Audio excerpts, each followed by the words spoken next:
Urashima Taro est la déesse de l'océan.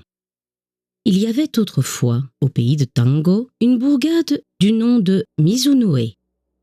Dans cette bourgade vivait un pêcheur qui s'appelait Urashima Taro.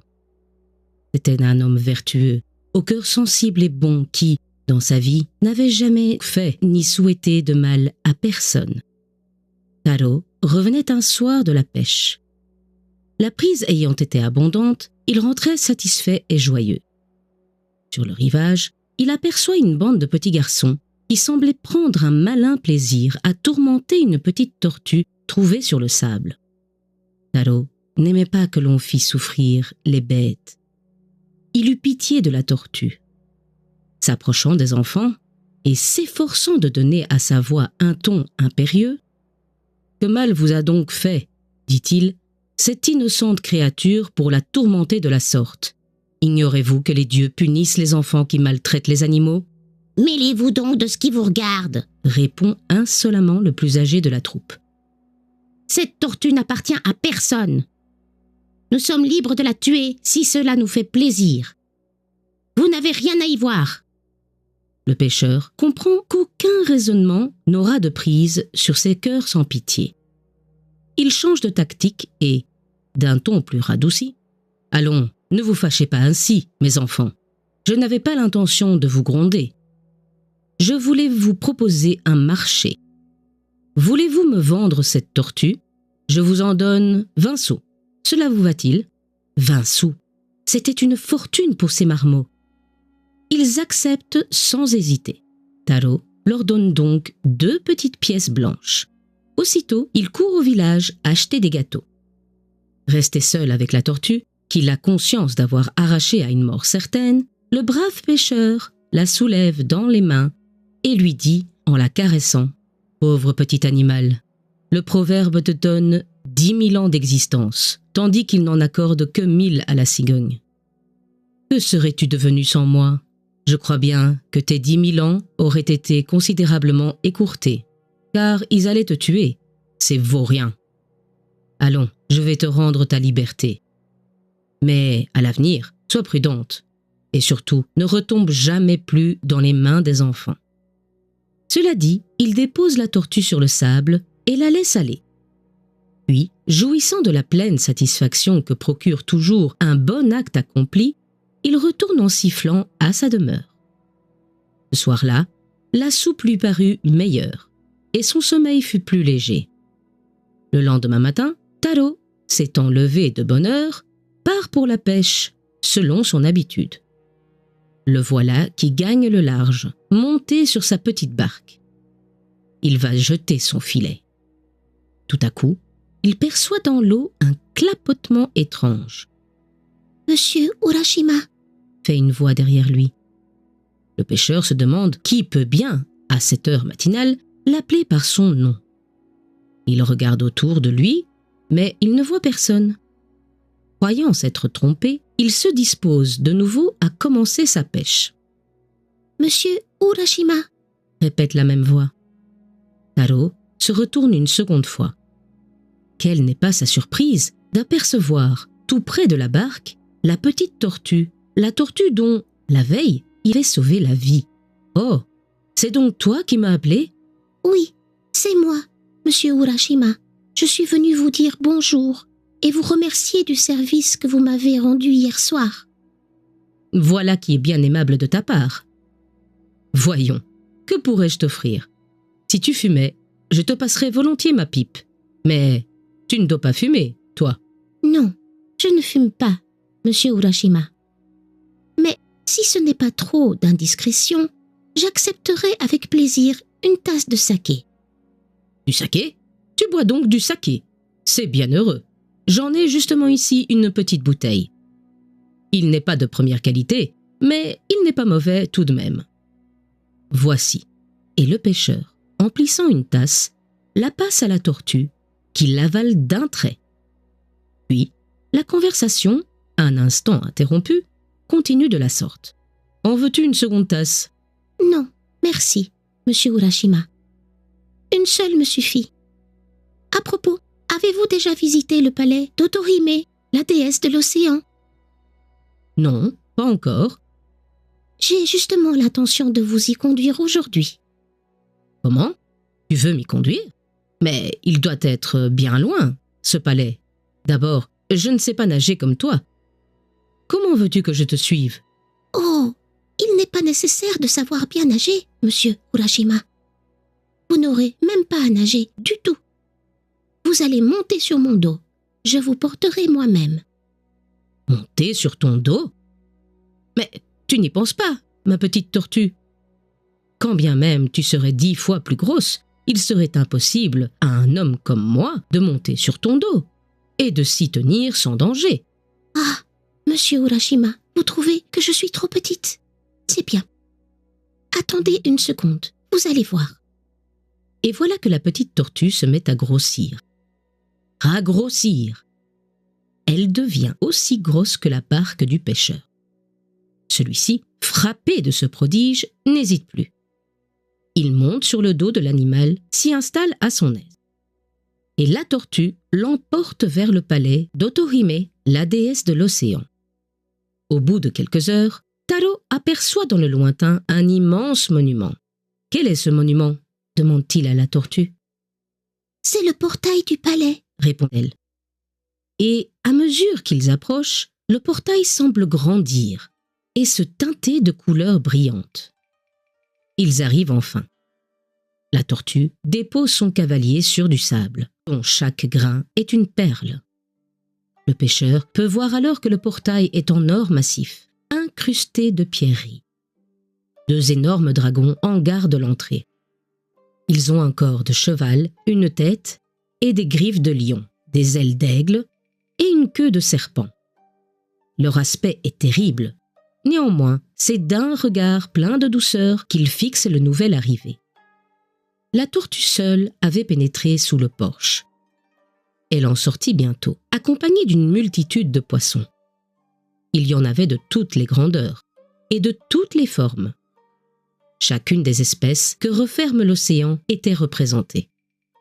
Ils portaient tous la livrée de la déesse, couleur d'azur et galons d'argent. Ils s'avancèrent au-devant du pêcheur et le saluèrent jusqu'à terre, avec toutes les marques de la sympathie et du respect. Le brave Taro ne comprenait rien à toutes ces choses, mais sachant très bien qu'on ne lui voulait aucun mal, il se laissa faire. On le dépouilla de son costume de pêche et on le revêtit d'une magnifique robe de soie.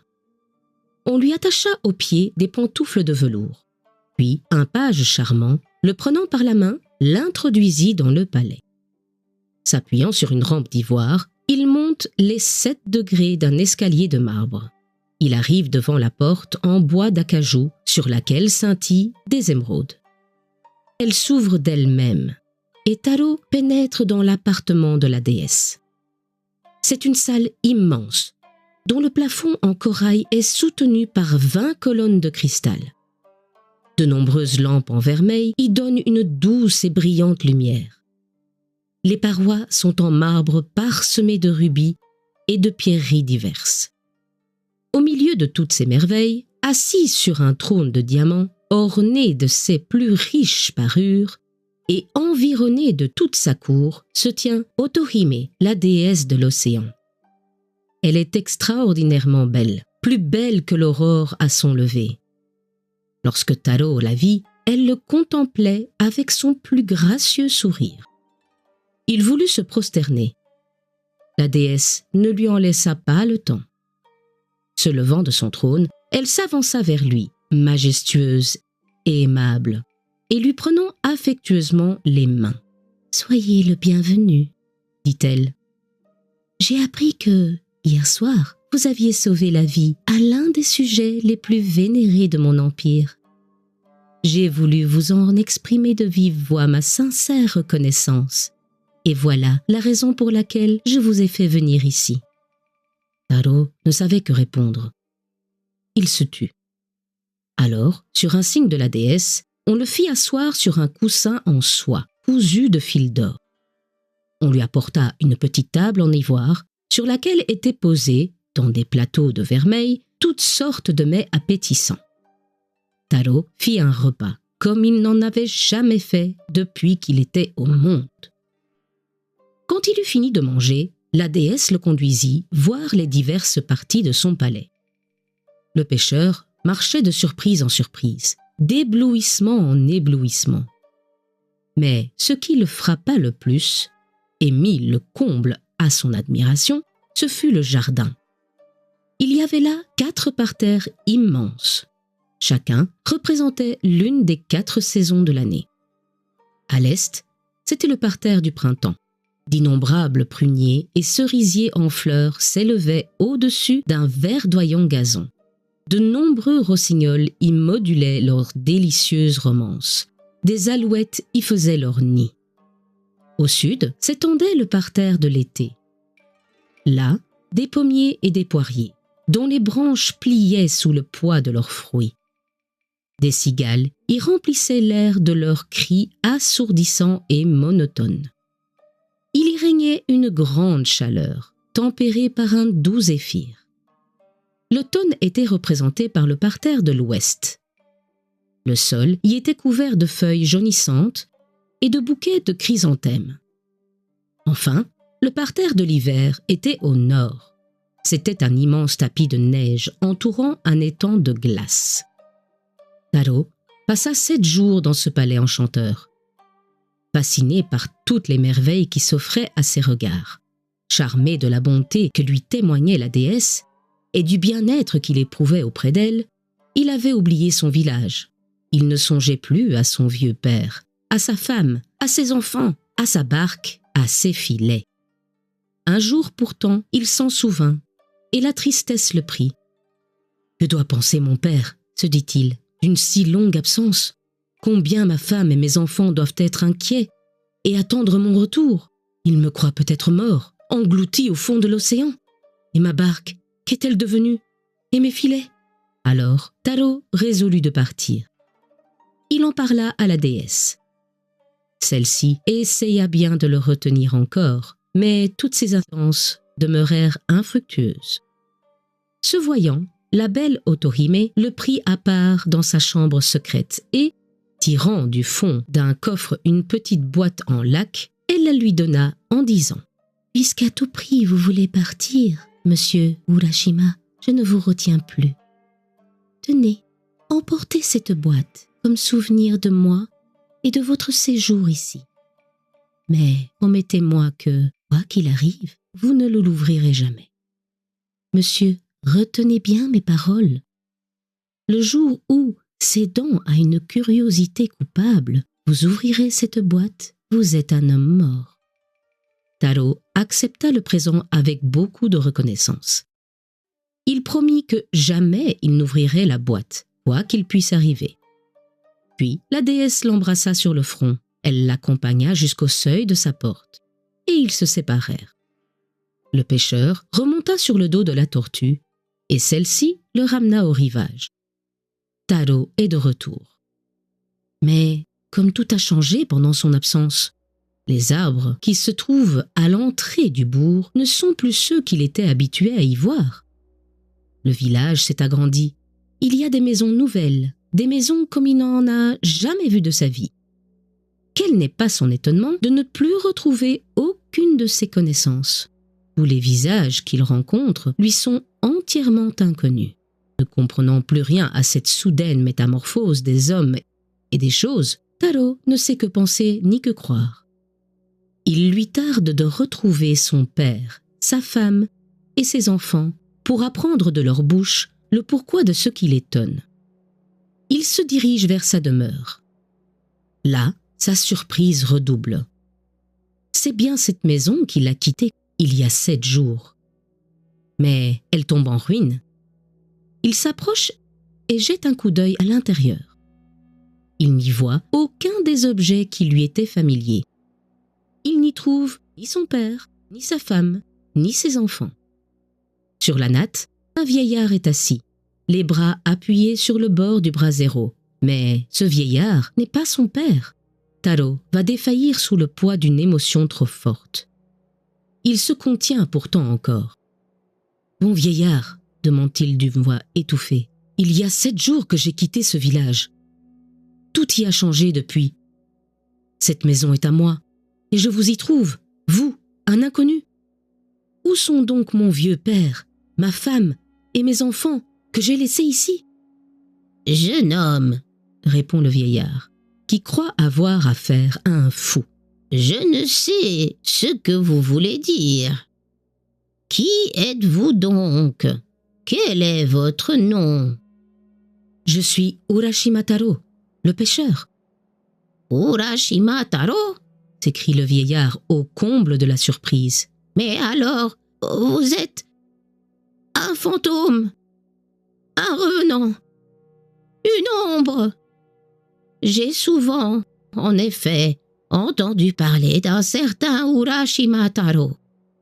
Mais voilà bien longtemps qu'il n'est plus de ce monde. Il y a 700 ans qu'Urashima Taro est mort. 700 ans ? S'écrie le pêcheur. Aussitôt, il pâlit et chancelle. Ces dernières paroles du vieillard sont pour lui comme un trait de lumière. Il a compris. Il a compris qu'il a passé 700 ans dans le palais de la déesse Otohime et que ces 700 ans lui ont semblé 7 jours. Une profonde tristesse envahit son âme. Il quitte ce village inhospitalier qui n'est plus le sien et où il n'a personne. Tout pensif, il se rend à la grève. Instinctivement, ses regards cherchent à apercevoir la tortue, car il voudrait bien maintenant retourner au palais. Mais la tortue a disparu, probablement pour toujours. Taro s'assied sur le sable et verse des larmes brûlantes. Tout à coup, ses yeux se portent sur la boîte mystérieuse qu'Otohime lui a donnée au départ, et à laquelle, dans son trouble, il n'avait plus songé. Que contient cette boîte ? La déesse m'a dit, en me la remettant, le jour où, par une curiosité coupable, vous ouvrirez cette boîte, vous êtes un homme mort. Une déesse ne ment point. Et pourtant, qui sait ? Peut-être est-ce pour m'éprouver qu'elle m'a dit cela. Peut-être cette boîte contient-elle mon bonheur. Et puis, après tout, que m'importe la mort à cette heure ? Ne suis-je pas seul au monde, sans parents, sans amis, sans connaissances, sans fortune ? Oui, mieux vaut 100 fois la mort qu'une existence aussi malheureuse. Ainsi pense Taro. Alors, d'un mouvement nerveux, il entr'ouvre la boîte. Il en sort un nuage épais qui l'enveloppe des pieds à la tête. Soudain, ses cheveux deviennent blancs comme la neige, son front se ride, ses membres se dessèchent et il tombe mort sur la plage. Le lendemain, des pêcheurs découvrirent sur la grève le corps d'un homme qui avait vécu 700 ans. Abonne-toi, like, partage, commente.